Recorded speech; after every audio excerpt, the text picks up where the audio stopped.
Welcome, welcome. Thanks for being here today, everyone. You're stuck with me again today as part of the CMV Live series. Thank you for tuning in. I'm Rob Tatro, President and founder of CMV Canada and the Canadian CMV Foundation, and also co-chair of the Ottawa 2021 Public Health and Policy CMV Conference, which is going to be held in our wonderful capital, Ottawa, Canada. Pretty excited today. The guest we got on here as part of our ongoing series, which is the CMV Live series, where we go live every 2 weeks and we talk about, basically it's a teaser for what's to come in Ottawa 2021. We've had some great success. We've had some great presentations. We're into I think our 6th or 7th presentation now. We're really gaining momentum and gaining steam. We're excited about the presentation we're going to have today. I will delay no further. I will bring her in. Ladies and gentlemen, put your hands together. I'm excited to introduce our speaker for today, Dr. Ulrika Löfkvist. She's from Sweden. And thank you so much for joining us, Dr. Löfkvist. Thank you very much, Rob. It's an honor to be here. And the pronunciation of my name is really great. So thank you for that. It's not that easy. No, I know. I practiced. So you are an associate professor. You're a Department of Public Health and Caring Sciences. You're in Uppsala University in Sweden. Where would that be relative to relative to the country? Is it in the north? It's in the north, I would imagine, right? Well, it's not that far from the capital, Stockholm. So it's in the middle of Sweden. So, and we actually have the oldest university in Sweden. So we're very proud of that. Nice. So it's a university city, you could say. Nice. And yeah, and I'm also connected to Karolinska Institute. So I have a position there as research coordinator for 20% as well. Nice. So I'm in Winnipeg, Manitoba, Canada right now. Those of you that are watching, that is not a fake background in the back. That's really just outside of Portage in Maine, and there's snow everywhere. How's the temperature in Sweden? Well, it's got around 0 in Celsius, so it's not that cold. We don't have snow yet, but it's coming. The forecast tells us it's coming. Okay, so it's colder in Winnipeg than Sweden. For those of you that don't know, it's been like -15 all week here. It's kind of freezing. Yeah. Who cares about the weather though, right? In reality, what we're here to talk about today is the CMV Live. And I do want to take a moment here to thank our sponsors, because we wouldn't be able to do this without them. So obviously there's CMV Canada. That's us. We're thankful for the work that Kayla Keenan does behind the scenes. She's unbelievable. She's the executive director of CMV Canada. Merck has been a proud supporter of what we do here. And the CMV Live series. We have the National CMV Foundation, our partners to the south. Thank you to Kristen and the wonderful team there. And then obviously NCHAM, the National Center for Hearing and Assessment Management. I think I got that right. That's at Utah State University. Awesome people that we were thrilled to work with, our partners to the south. We put this together because we think it's important to talk about CMV. We think it's important to highlight the research that is happening around the world. There is a lot of momentum. If you're not feeling it, I don't know, I'm feeling it. I'm in it every day and I really, really feel it. I think there's some really neat things happening, but I would like to hand over the mic here to Dr. Löfkvist. So I'm going to step out and I'll come back for the question period after. Okay, thank you, Rob.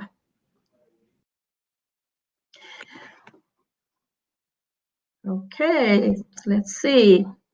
So the topic for today is pragmatic skills, executive functions, and mental health in children with congenital CMV infection with cochlear implants. So my background is that I'm a speech-language pathologist. I worked for many years at the Cochlear Implant Center in Stockholm. And I have some co-authors I want to acknowledge: Lena Amyr, Cecilia Henriksson, and Dr. Eva Karltorp. And actually, Eva Karltorp was the one who dragged me into this CCMV field, and I will never leave. That's what I'm feeling, because this is so important to do research. And I'm very thrilled to share some of the data from a study we have conducted. But I want to start with a quote. It's a quote from a parent, and this quote has stayed with me. And I think it's so important to listen to what parents tell us. It's not the hearing that's the problem. So this was a quote from a parent of a child with bilateral cochlear implants who were deaf due to CMV infection, who had multiple diagnoses and a lot of problems in school and with learning. So for this family, the hearing part was not the big issue. And this has led us to some studies. And the first study that I'm going to share is together with my colleague Eva Kaltorp and other colleagues at Karolinska Institute. We also noticed in our clinical life that children with CCMV had a lot of problems, but we had not evaluated these problems and how much problems they had. So therefore, we did a study where we collected data within a multidisciplinary team, and we wanted to evaluate the potential comorbid conditions among these children with cochlear implants.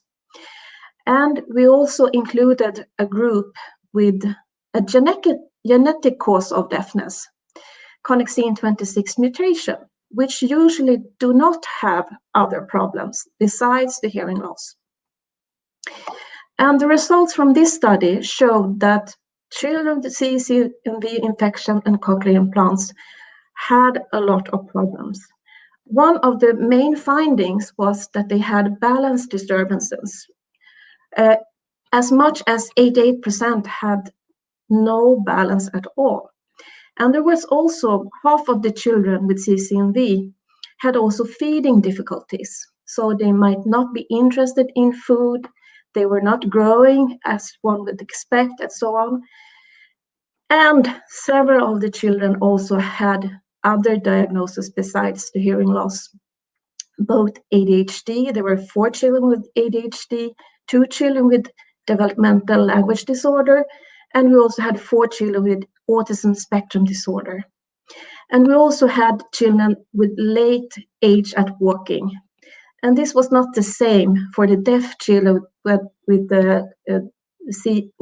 genetic cause. So it was a big difference between the groups. One unexpected finding from this first study was that we saw that children had some problems during the assessment with executive functioning. So the children with CCMV infection had no impulse control, or maybe not that good impulse control, and they have low degree of attention span. So this told us there are stuff that we did not evaluate properly with psychologists that we should do.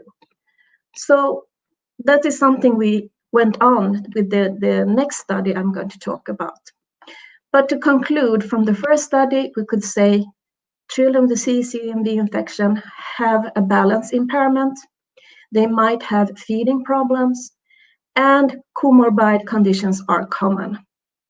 And we need to do more research related to executive functioning and social cognition. So then we went on and did a new study with the same control group, children with connexin 26 mutations, with no other diagnosis usually. And we really matched the groups on age, on hearing, on language, which is in this case vocabulary, and nonverbal cognitive ability. So we wanted to control for those factors and then investigate the executive functions, pragmatic skills, and mental health. And this has been published. So the main finding was that even if they're very small groups, we found a statistical significant difference between groups regarding pragmatic skills. And this was both for the total score and also for some subscales. So children with CCMV had more inappropriate initiatives in dialogues, and this is a parent report. And they also had more difficult to use the context in communication. So this is important information for us. And we also found a strong correlation between better language outcome in early childhood and later pragmatic skills at school age, and a correlation between mental health outcome and pragmatic skills. So maybe you could say that if you have better language outcome in the beginning, it will continue and also have an impact on your pragmatic skills. That is one theory for that. This is just a figure showing the results from this parent questionnaire. And you can see the majority of children with CCMV have a very low score on pragmatic skills. However, you see also there's a variation, and we have 2 outliers who have more age equivalent results on this task. And when we look at the control group, they are more in the typical area, but you can also have outliers in that group. But still, there is a significant difference between these 2 groups. Another thing we did some tests of the executive functioning. So we looked into phonological working memory. And there we also found this a significant difference between groups. And we also let parents and teachers fill in questionnaires, the brief questionnaires, which gives a picture of the everyday situation regarding executive functioning. Here we did not find a significant difference, but the tendency of worse results for the group with CCMV. So this tells us that maybe if you have worse phonological working memory, we know from previous research that it could influence on the language skills and language learning, and it could also influence on the communication. So maybe we have an underlying difficulty within executive functioning that will influence on the pragmatic skills. We don't know that yet. This is too small material to confirm this. Interestingly, we did not find any differences between the groups regarding mental health. This was also parents who filled in questionnaires. And here we would like to have information from the children themselves to verify if this is also seen from the children's perspective. But what we can conclude from these results is that even if these children had age-appropriate language when we did tests, they had non-verbal cognitive skills similar to other children and reported good mental health, they did show a typical executive functioning, especially phonological working memory, and significant worse pragmatic abilities. So what will this mean for these children? Well, you can all imagine that this might influence on the learning in school, and this will also have an influence on the social interactions. And of course, this is problematic. And if you just look at the vocabulary scores, you cannot find this. So it's important to have a broader perspective on language and cognition. That's what we found. We need to do more studies, and we preferably would like to have a multi-center study. That would be nice to have a larger cohort. And to look at the implications from, I would say, not only these 2 studies, but what our clinical experience together with our research. Of course, we need more prevention actions. There is still a lot of knowledge lacking in our society in Sweden and in Europe and maybe all over the world, except maybe Canada. It's better now, I don't know. But at least in Sweden, we need more information, both in the healthcare system and in the society. We think that universal CCMV screening, which you now have in Ontario, would be beneficial for many reasons. Of course, we would detect hearing impairment earlier, and the ones that now pass the hearing test at birth would be detected, and we can follow them. And we could also identify the ones who will have other diagnoses over time. So that is also very important. Of course, with screening, we could also have early treatment actions, which is not possible today when we don't identify them early enough. And we could also have new knowledge about how all children who are born with CCMV are doing. We say around 600 are born with CCMV in Sweden every year. Around 120 are having problems, and maybe 5%, around 30 children, will have severe problems. But we're not finding the ones that might have more shallow difficulties with interaction and learning. That would be very beneficial. And last, I want to share some of my thoughts, what I think is important for the families, for the children, for clinicians to think about. If we can detect children early, we can also plan for more tailored assessment approach, a more diagnostic family-centered intervention strategies, so we can be more observant of red flags, the early signs of maybe autism spectrum disorder, and so on. And we could have more regular hearing assessments if we know that this is a child at risk. And I believe strongly that we should not only focus on vocabulary and language test, we should also include other measurements that also look at cognitive skills and pragmatic skills. So we need a broader multidisciplinary intervention team, also including motor skill training and so on. So this is what we see both from our studies and from our clinical everyday life, and in connection with parents, we know that they also hope for this kind of solutions. So lastly, I want to acknowledge, of course, the participating children and families, research fellows at Karolinska Institute. And I also want to highlight two names here. There are two pioneers, two ladies, Karin Ahlfors and Marianne Forsgren, who are still reading articles and still active, even if they're well over 80s. So I want to acknowledge them and thank them for all the things they have done in this field. And there I am done with the presentation and ready for some questions maybe. Yeah, that was fantastic. Thank you so much, Dr. Löfkvist.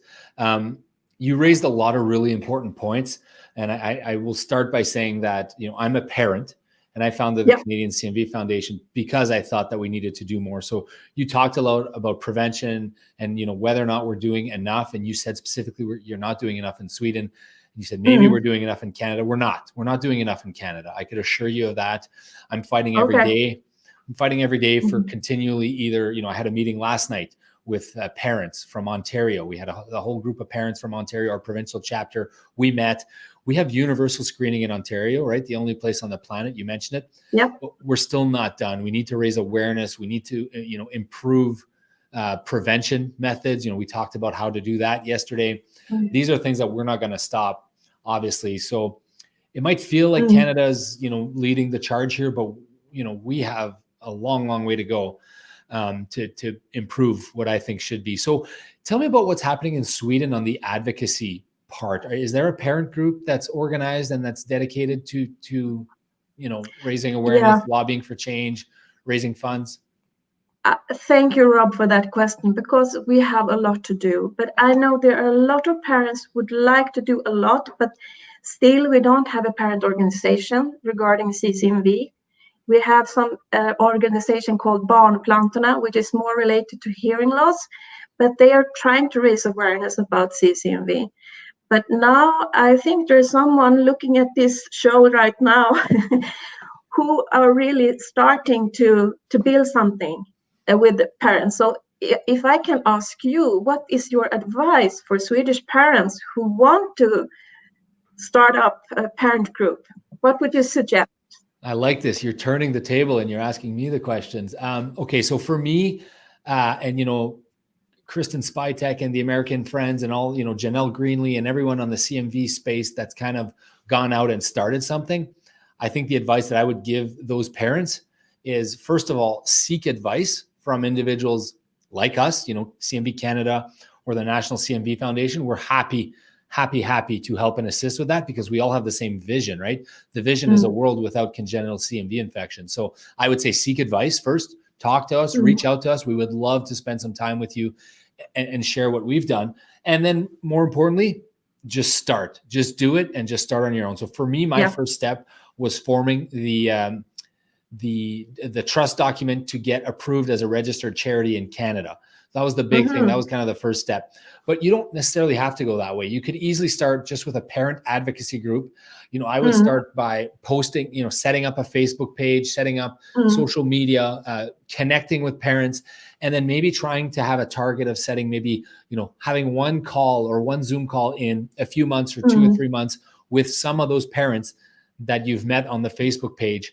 I'm sure there are some parents in Sweden that want to see change as much as I do.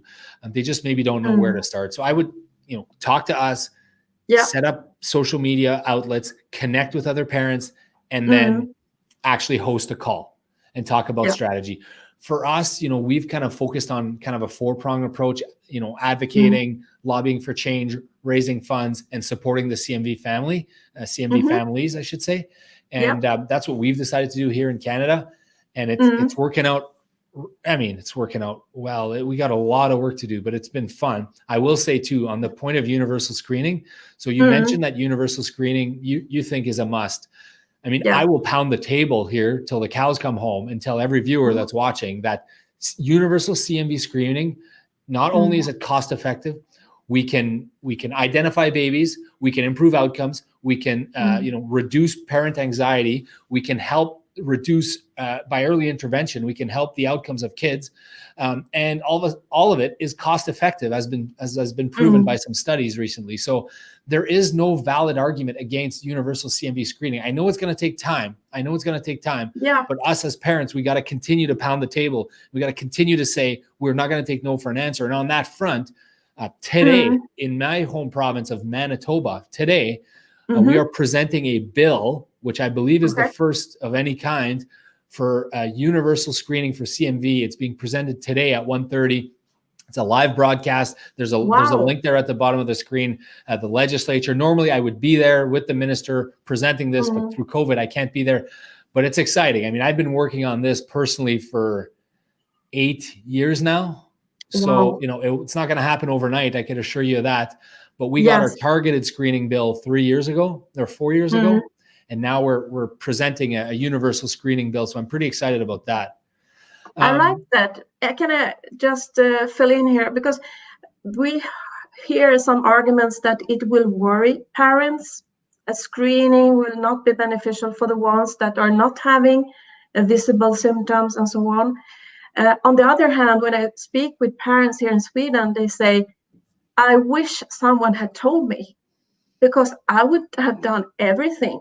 I would have washed my hands. I would have thought about this, not sharing food and so on. So do you meet that kind of discussion in Canada? Yeah, the discussion exists. And I can tell you right now, it's a rather paternalistic argument. It's basically Big Brother, the government, telling us as parents what we should and should not know. And I don't want to get political here. It's the last thing I want to do, but this has been politicized. It has been to the point that they're telling us, this is too complicated for you, Mr. Parent or Mrs. Mom or Mr. Dad. You don't need to worry about this because 80% of your kids that are asymptomatic are going to turn out fine. I would say to that, BS, I'm a parent. I have the right to know, and I deserve to know that information, especially considering that we have treatment, especially considering that we know even the asymptomatic babies are going to exhibit 20% of them, 15 to 20% of them, hearing loss. So given that we know that, You can't withhold that information from us as a government. So No. I've heard the argument, Dr. Löfkvist, and I have a rather strong opinion on it because I am a parent. I will also tell you that we've done anecdotal research on this in our parent group, and we get the same thing. And I believe we've actually done research on maternal anxiety or parental anxiety in the past. And every single study we've ever done has shown us that parents want to know. Parents want to know. It's your kid. Of course, you're going to want to know. Any parents out there watching, you want that information, and then you can decide how to act, right? Wouldn't you want to know if there's a one in, even if you're asymptomatic, right? So if you're symptomatic, then the argument is pretty simple, because if you're symptomatic, you either have calcifications or you're exhibiting hearing loss or whatever that may be. You're symptomatic, you know, then there's a percentage of the population that we can agree to as healthcare practitioners that we should treat. Right. I think that's whether it's all of them or a portion of them, whatever, that to me, that's a detail, but there's a portion that we can treat. So, you know, so leave the symptomatic aside. So now we're talking about the asymptomatic babies, the ones that, you know, aren't exhibiting any symptoms at birth, but they get identified as CMV positive. So that's the argument, right, Dr. Löfkvist? The argument is, what about those parents? They have an asymptomatic, healthy child, and they are told that their child has tested positive for CMV. So like 1 out of 5 of them will go on to lose their hearing or have other impacts. They deserve to know. That's my point. And what we found in our studies, and we also have very good research from the Netherlands, looking into more population-based with asymptomatic. Hearing is the small part. Now we're talking about hearing is the major part. But when you look more broadly and look more into detail, we can find there's a lot of stuff that is related to CCMV that we're not aware about today. So I totally agree that we should have the screening. We should also provide parents with information. So even when you're expecting children or before you're expecting children, have information so you know what to do.